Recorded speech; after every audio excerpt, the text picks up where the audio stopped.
Olá, meus irmãos, que a graça e a paz do Senhor esteja com todos vocês.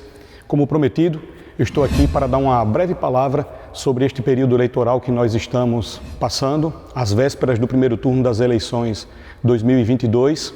E é um vídeo que tem algumas orientações para os irmãos, membros e congregados da nossa comunidade.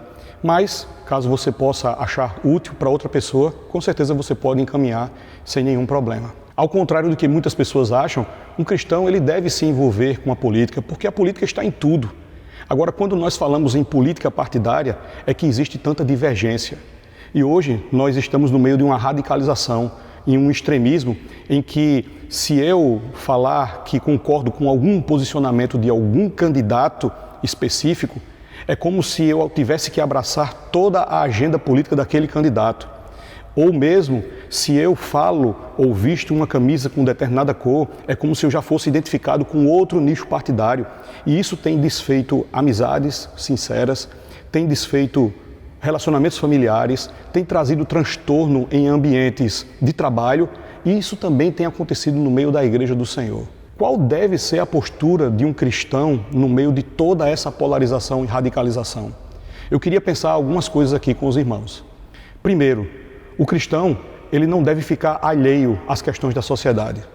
Nós vemos, inclusive, que os cristãos, eles devem se envolver promovendo o bem e promovendo os princípios corretos no meio de uma sociedade pervertida pelo pecado.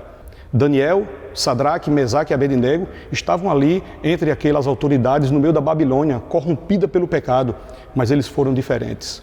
Nós vemos isso como o governador de Jerusalém, Neemias, no meio da restauração dos muros ali da cidade. Ele foi como um governador, mas ele fez a diferença. O cristão, ele pode se envolver e deve sim, mas sendo fiel primeiramente aos princípios da palavra de Deus. E é aí que eu quero trazer uma pequena palavra sobre as agendas que determinados candidatos apresentam, e muitas vezes nós não estamos atentos a isso. Ficamos no meio das eleições presidenciais, o que é que o candidato a presidente diz, o que é que o outro candidato diz, governo também, esses mandatos executivos, mas esquecemos de olhar as propostas, as agendas dos candidatos do Legislativo, deputados federais, senadores e deputados estaduais. São dessas casas que vão sair as leis que vão gerenciar os nossos governos, nos estados, especificamente nessa eleição, e no caso do nosso país por completo. E muitas vezes estamos no meio dessa radicalização do Poder Executivo e esquecemos de analisar as propostas dos candidatos. Eu pergunto, você já fez isso? Já analisou as propostas e a integridade e os princípios dos candidatos do Legislativo, deputado federal, senador e deputado estadual? Isso é muito importante. Outra coisa que devemos atentar é se nós, como cristãos, devemos receber favores pessoais de determinados candidatos a títulos de promessa ou até mesmo de execução. Eu faço algumas perguntas. Será que você teria vergonha de dizer para alguma pessoa como você recebeu esses favores? Será que para receber esses favores você teria que em algum momento mentir, assinar algum papel, dizendo que você teria feito isso ou recebido aquilo? Se você respondeu positivamente qualquer uma dessas perguntas, lembre-se, como você é um cristão, você deve ser coerente com a sua vida de acordo com o que diz as Escrituras. Os candidatos, eles têm que trabalhar para o benefício de toda a comunidade e não para o benefício de pessoas específicas. Isso significa dizer que você tem que ver a legalidade em todas essas ações e não receber interesses pessoais. Uma das coisas que eu tenho tido muita tristeza nos últimos dias é a forma como os cristãos têm se portado na vida por conta dessa radicalização e também nas redes sociais. Eu percebo que nesse período, e principalmente nesta eleição, muitos cristãos têm feito várias postagens nas suas redes sociais e também em conversas paralelas, não só dentro da comunidade eclesiástica da igreja, mas também em ambientes familiares, amizades, e são muito ferrenhos nas suas defesas de candidatos e das suas políticas partidárias específicas.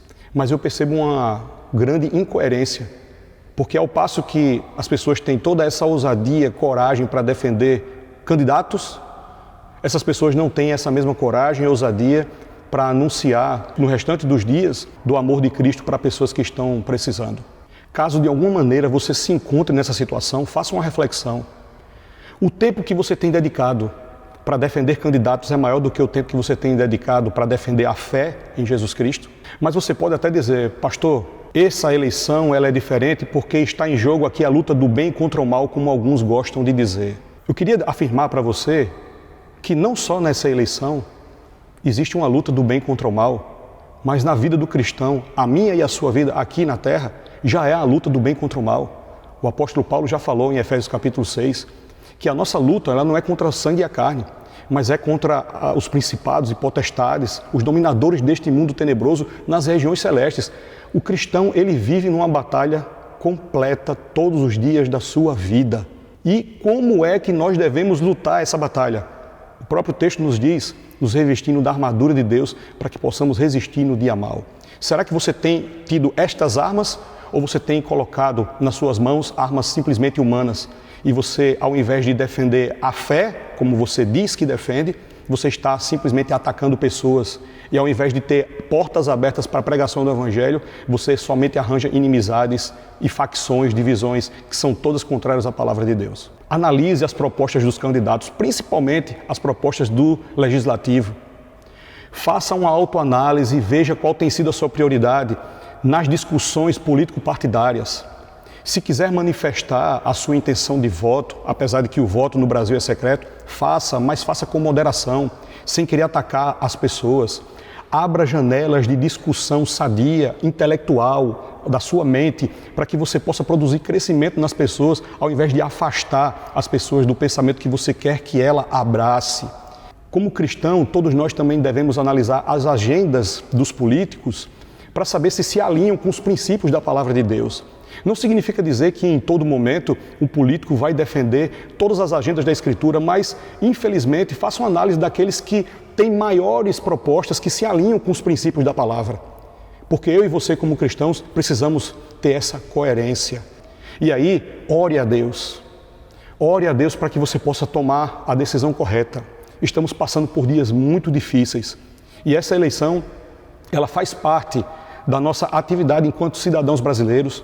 No próximo dia 2 de outubro, faça o seu voto de maneira consciente, mas principalmente pedindo sabedoria a Deus para você dar a sua parcela de contribuição nessa decisão do nosso país de maneira íntegra e de acordo com a palavra de Deus. Que Deus assim nos abençoe para a glória do nome do Senhor. Qual será o futuro do nosso país? Como será o futuro do nosso país?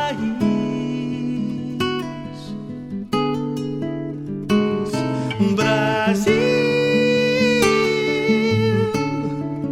há uma esperança.